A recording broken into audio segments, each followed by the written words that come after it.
Hello guys. हमने जो सी plus plus की एक सीरीज़ स्टार्ट किया है, उसके पिछले वीडियो में हमने डेटा टाइप्स पे बात किया था और इसके बाद हमने वेरिएबल पे बात किया था। तो आज हम उन तमाम डेटा टाइप्स और वेरिएबल को आज हम प्रैक्टिकली देखेंगे कि हम इन तमाम डेटा टाइप्स और वेरिएबल को हम प्रैक्टिकली कैसे इम्प्लीमेंट करेंगे। तो इसी में हम एक न्यू प्रोजेक्ट ले लेंगे यहाँ से। ये हमारे पास आईडी है जिसमें हम सी प्लस प्लस की कोडिंग करते हैं। तो जब हम न्यू प्रोजेक्ट लेते हैं तो हम यहाँ फाइल में आ जाते हैं और फाइल में यहाँ पर न्यू पे क्लिक करके यहाँ से हम न्यू प्रोजेक्ट ले सकते हैं। और इसके अलावा हम अगर कंट्रोल एन पे क्लिक करें तो कंट्रोल एन पे भी हम इसमें एक न्यू प्रोजेक्ट ले सकते हैं। और दूसरी बात इसमें ये है कि हम अगर यहाँ से हमारे पास पीसी में कोई फ़ाइल पड़ा हो और वो हम यहाँ से ओपन कर सकते हैं कि हमारे पास एक प्रोग्राम ऑलरेडी इम्प्लीमेंट हुआ हो तो यहाँ से हम इसको ओपन कर सकते हैं इसी तरह। इसके अलावा हम अगर किसी प्रोग्राम को नेम चेंज करना हो तो यहाँ से हम इसको नेम भी चेंज कर सकते हैं। और इसके अलावा हम इस प्रोग्रामिंग की इस आईडी में हमारे पास एक चीज़ होता है जो जिसको कंपाइलर कहता है। तो हम अपने प्रोग्राम को यहाँ से कंपाइल कर सकते हैं, यहाँ से भी कर सकते हैं और यहाँ से यहाँ पर आ जाकर यहाँ पर हमारे पास दो फाइल है, एक कंपाइलर है और एक रन है। अगर आप दोनों करना चाहते हैं तो यहाँ पर कंपाइल और रन पे क्लिक करके आपकी जो प्रोग्राम है ये रन हो जाएगा इसी तरह। और इसी ब्लैक स्क्रीन में हमको ये डिस्प्ले करेगा आउटपुट। और दूसरी हमारे पास ये बटन है, इस पर हम क्लिक करके भी कंपाइल कर सकते हैं। और इसकी एक शॉर्टकट की है हमारे पास, F11 हमारे पास इसकी एक शॉर्टकट की है। तो सबसे पहले हम एक न्यू प्रोजेक्ट लेते हैं और न्यू प्रोजेक्ट में हम बिल्कुल बेसिक से प्रोग्राम को करेंगे कि प्रोग्राम हमारे पास इसकी हेडर फाइल क्या होता है, इनकी मेन फंक्शन क्या होता है।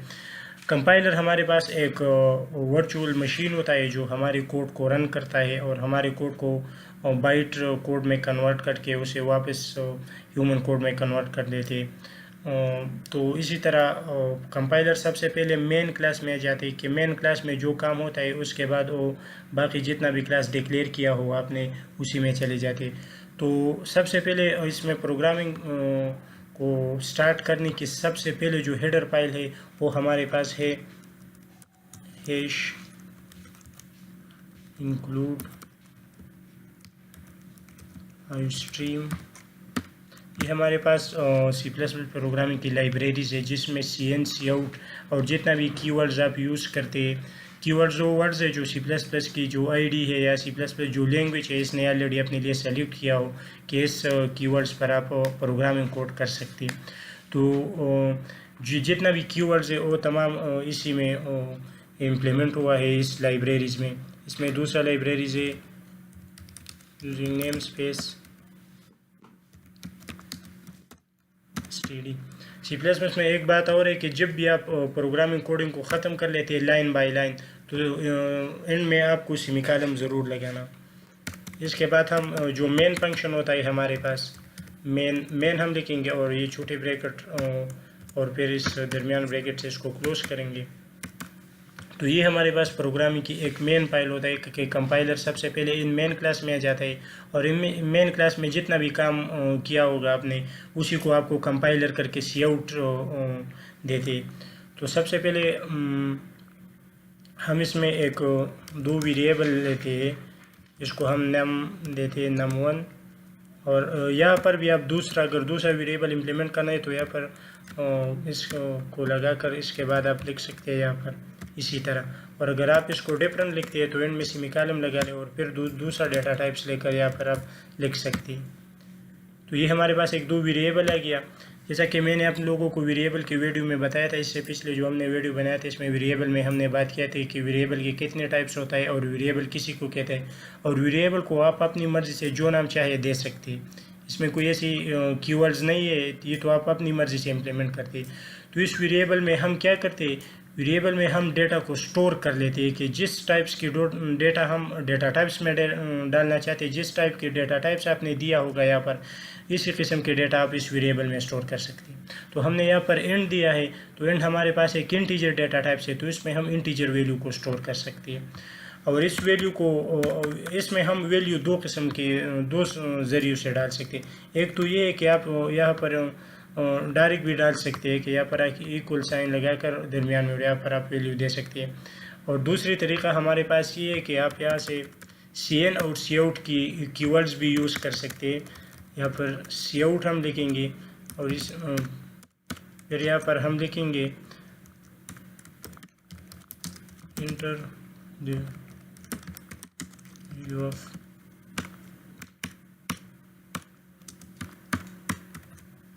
और एंड में जब ये हम जी एंडल लगाते हैं तो इस एंडल का मतलब ये है कि ये लाइन ख़त्म हो जाए और इसके बाद जो आने वाली कोड है वो दूसरी लाइन में शुरू हो जाए। तो ये हमारे पास एंडल लाइन को ख़त्म करने के लिए यूज़ होता है। और जब हम वेरिएबल के लिए यूज़र से इनपुट लेता है ये हमारे पास आउटपुट शो करता है। और ये कीवर्ड जो है ना ये हमारे पास यूज़र से इनपुट लेता है। तो हम वहाँ पर जो भी वैल्यू देंगे वो हमारे पास इस नेमोन में स्टोर हो जाएगा। इसी तरह अगर हम num2 के लिए भी कर लें,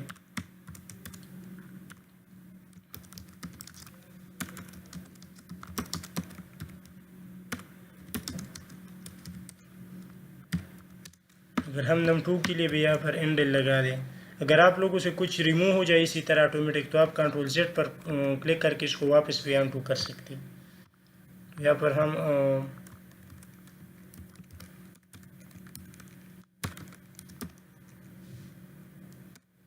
एंडल लगा लेते हैं नेक्स्ट लाइन के लिए। अगर आप नहीं भी लगाते तो इसमें कोई ऐसा मसला नहीं है। हम यहाँ पर num2 दे देंगे इसको और यहाँ पर सेमीकोलन में एंड कर लेंगे। अब हमने ऐसा काम किया कि हमने एक दो वेरिएबल ले लिया और इस वेरिएबल में हमने यूज़र से रन टाइम जो वैल्यू है जो यूज़र रन टाइम वैल्यू को चेंज कर सकते हैं। इसी तरह हमने एक दो फंक्शन इसमें बनाया जिसमें हमने कंपाइलर को ये कह दिया कि आप यूज़र से इसमें इनपुट ले सकता है कि जब हम सबसे पहले इनपुट देंगे तो वैल्यू हमारे पास num1 में स्टोर हो जाएगा और जब दूसरी बार हम वैल्यू देंगे तो हमारे पास num2 में स्टोर हो जाएगा। तो सबसे पहले इस प्रोग्राम को हम रन कर लेते हैं और जब हम पहली बार इस प्रोग्राम को रन कर लेते हैं तो इसको आपको सेव करना होगा। तो इसके लिए मैंने एक यहाँ पर एक फोल्डर बनाया है, मैं इसको इस फोल्डर में सेव कर लेता हूँ और आप यहाँ पर इस प्रोग्राम को नाम भी दे सकते हैं। तो मैं इसको एफ नाम से स्टोर कर लेता हूँ।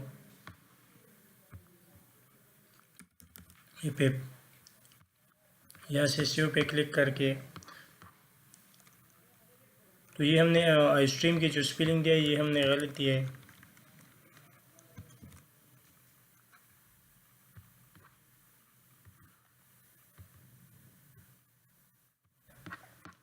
तो यहाँ पर आप देख सकते हैं कि हम जब अपने प्रोग्राम को पहली बार रन कर लेते हैं तो हमको इस प्रोग्राम को सेव करना पड़ता है। तो मैंने इस प्रोग्राम को सेव कर लिया। अब हम इसको कंपाइलर कर लेते हैं। तो यहाँ पर हम इस बटन पे क्लिक करेंगे तो ये ऑटोमेटिकली कंपाइल भी हो जाएगा और रन भी हो जाएगा। तो देखो आप को यहाँ से दो वैल्यू चाहता है तो पहले कहते हैं कि enter the value of num1। वहाँ पर जो आपने वेरिएबल बनाया है उस वेरिएबल के लिए आपको यहाँ पर वैल्यू देना होगा। तो आप अपनी मर्ज़ी से वैल्यू दे सकते हैं जो वैल्यू आपकी मर्ज़ी हो। तो मैं यहाँ से इनको 20 देता हूँ और एंटर पे क्लिक करके यहाँ से हम दूसरी वैल्यू चाहते हैं कि enter the value of num2। तो हम यहाँ पर 12 देते हैं। तो ये हम ने जो दो वैल्यू दे दिया ये हमारे पास कहाँ गया, हमारे पास num1 और num2 में स्टोर हो गया। तो आप दो तरीक़ों से इसमें वैल्यू स्टोर कर सकते हैं। एक तरीका तो यही है कि आप cin और cout की यूज़ करके रन टाइम आप वैल्यू चेंज कर सकते हैं। रन टाइम ये कि जब आप कंपाइलर को प्रोग्राम को रन कर लेते हैं और इसमें वैल्यू को स्टोर कर देते हैं और दोबारा इसको रन कर लेते हैं तो आप इसकी वैल्यू को चेंज कर सकते हैं। और दूसरी तरीका हमारे पास यही है कि हम इसको कमेंट कर लेते हैं।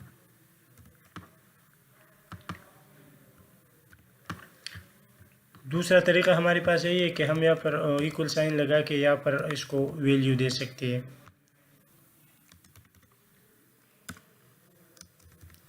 तो ये हमारे पास एक डेटा टाइप से ये हमारे पास वेरिएबल है और ये हमारे पास इसकी जो वैल्यू हमने इस वेरिएबल में स्टोर किया है ये हमारे पास वही वैल्यू है। अब इस वैल्यू को एक्सेस करने के लिए, इस वैल्यू को शो करने के लिए, डिस्प्ले करने के लिए हम इस वेरिएबल की यूज़ करेंगे क्योंकि हमने वेरिएबल में पढ़ा था कि हम जो वैल्यू देते हैं तो वो वैल्यू कहाँ पर स्टोर हो जाते हैं, वो हमारे पास वेरिएबल में स्टोर हो जाता है।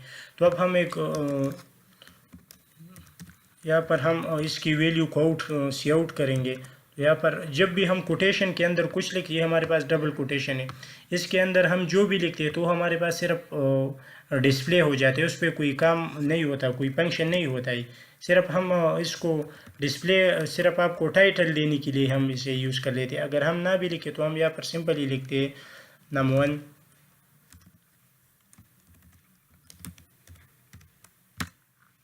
और दूसरा हम ले लेंगे सी आउट।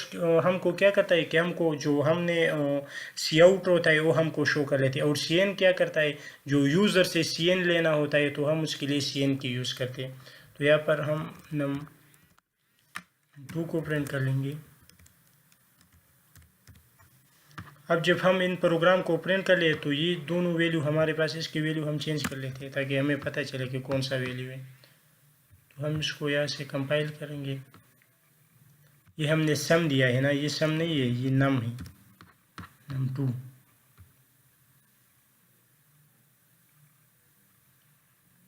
तो ये हमारे पास प्रोग्राम कंपाइलर हुआ। तो आप देख सकते हैं यहाँ पर कि हमने वहाँ पर जो वैल्यू दिया है इसको,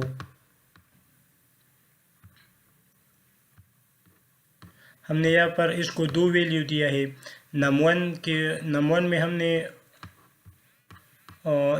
हमने 55 दिया है और num2 में हमने 35 दिया है। और यहाँ पर हमने सबसे पहले कौन सा प्रिंट किया है, यहाँ पर हमने सबसे पहले num1 को प्रिंट किया है और फिर num2 को। तो आपको अभी समझ आ रहा होगा कि वेरिएबल में वैल्यू को किस तरह स्टोर किया जाता है। और दूसरी तरीका यही है कि अगर हम इसको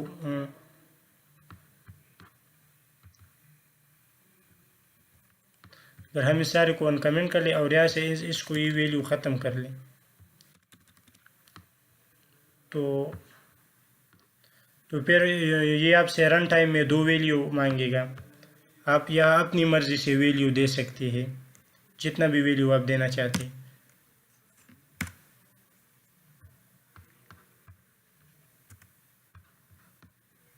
हम इसको दोबारा रन कर लेते हैं।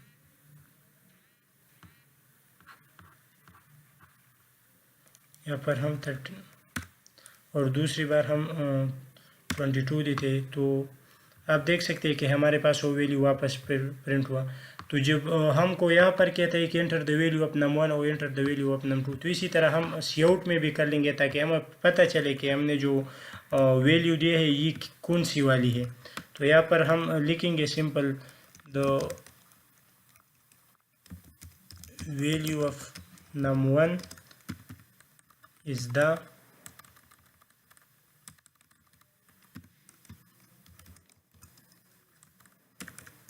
यहाँ पर हम इसको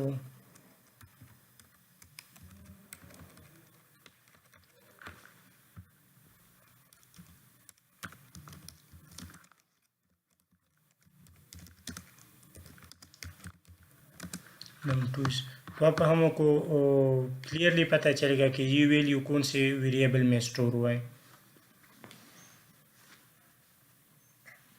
तो यहाँ आपसे रन टाइम दो वैल्यू मांगेगा, तो आप वैल्यू दे सकते हैं यहाँ पर।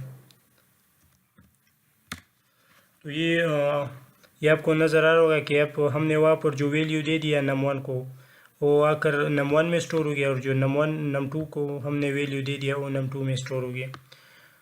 तो इसी तरह हम प्रोग्रामिंग में C++ में कोड करते हैं कि हम यूज़र से इनपुट कैसे लेते हैं और इसको वैल्यू कैसे देते हैं और इसको सी आउट कैसे करते हैं, इसको प्रिंट कैसे करते हैं। और इसके अलावा हम इसमें एक कैलकुलेशन, सिंपल कैलकुलेशन भी कर सकते हैं कि यहाँ पर हम एक और वेरिएबल लेते हैं, हम सम की नाम से देते हैं कि हम और दूसरी हम लेते हैं, दोनों हम अगर एक में भी लिख लें यहाँ पर सम और सब, पहले हम एडिशन करेंगे फिर सब्ट्रैक्शन करेंगे। तो इसके लिए हमें ये दो जो वैल्यू दिया है हमने, हम इसको ये सब्ट्रैक्ट और करेंगे। तो हम यहाँ पर पहले सब्ट्रैक्शन करेंगे, पहले हम एडिशन करेंगे। तो हम सम करेंगे, sum is equal to num1 plus num2, और इसके बाद हम सब्ट्रैक्शन करेंगे। तो सब इक्वल टू 1 -num2। तो इसी तरह हम C++ में प्रोग्रामिंग में इसी तरह कैलकुलेशन भी कर सकते हैं। तो यह सबसे पहले हम यहाँ पर सम को प्रिंट करेंगे और इसके बाद हम यहाँ पर सब को प्रिंट करेंगे।